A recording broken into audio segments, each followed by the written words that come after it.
আসসালামু আলাইকুম ওয়া রাহমাতুল্লাহি ওয়া বারাকাতুহু। প্রিয় দর্শকবৃন্দ, আপনাদের সবাইকে হলি কোরআন টিভির পক্ষ থেকে জানাচ্ছি আন্তরিক শুভেচ্ছা ও দোয়া। আজকের আলোচনার বিষয়, যে তিনটি সহজ কাজ মানুষকে জান্নাতের সবচেয়ে উঁচু মর্যাদায় পৌঁছে দেয়। চলুন জেনে নেই হাদিস ও কোরআনের আলোকে এই গুরুত্বপূর্ণ বিষয়টি। যে তিনটি সহজ কাজ মানুষকে জান্নাতের সবচেয়ে উঁচু মর্যাদায় পৌঁছে দেয় তার অন্যতম একটি হলো সদা নম্রতা ও ভালো চরিত্রের অধিকারী হওয়া। রাসূল সাল্লাল্লাহু আলাইহি ওয়াসাল্লাম বলেন, সবচেয়ে বেশি মানুষ জান্নাতে যাবে তাদের তাকওয়া ও উত্তম চরিত্রের জন্য। তিরমিজি শরীফ, হাদিস নাম্বার 2004। কথায় ব্যবহারে ব্যবহারিক জীবনে যে ব্যক্তি বিনয়ী ও ভালো ব্যবহার করে, আল্লাহ তার মর্যাদা বাড়িয়ে দেন।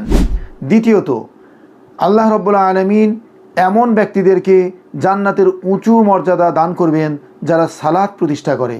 দুনিয়ার জমিনে যারা সালাতকে খুজুর সাথে আদায় করে, আল্লাহ তাআলা তাদেরকে জান্নাতের উঁচু মর্যাদা দান করবেন।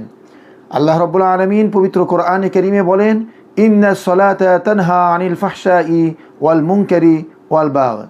নিশ্চয়ই সালাত অশ্লীলতা ও মন্দ কাজ থেকে বিরত রাখে।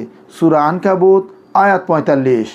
যারা সালাতকে সময় মতো আদায় করে খুজুর সাথে, আল্লাহ রাব্বুল আলামিন তাদের জন্যই এই বিশেষ মর্যাদার কথা ঘোষণা করেছেন। তৃতীয়ত, এমন ব্যক্তি যে একাকী আল্লাহকে স্মরণ করে, একাকিত্বে আল্লাহর জন্য চোখের অশ্রু ঝরায়। রাসূল করিম সাল্লাল্লাহু আলাইহি ওয়াসাল্লাম বলেন, 7 শ্রেণীর মানুষকে আল্লাহ তাআলা কিয়ামতের দিনে তার আরশের নিচে ছায়া দেবেন।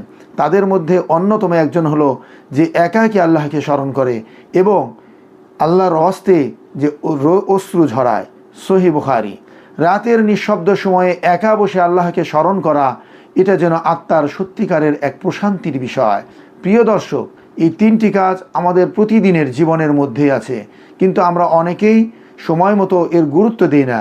আসুন আল্লাহ রাব্বুল আলামিনকে রাজি খুশি করার জন্য এবং জান্নাতের উঁচু মর্যাদা লাভের জন্য আমরা নিজেরা উত্তম চরিত্র গঠন করি, সালাত প্রতিষ্ঠা করি এবং নির্জনে একাকিত্বে আল্লাহকে স্মরণ করি ও তার জন্য অশ্রু ঝরায়।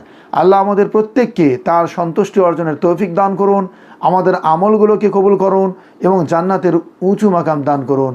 আমিন। আসসালামু আলাইকুম ওয়া রাহমাতুল্লাহি ওয়া বারাকাতুহু।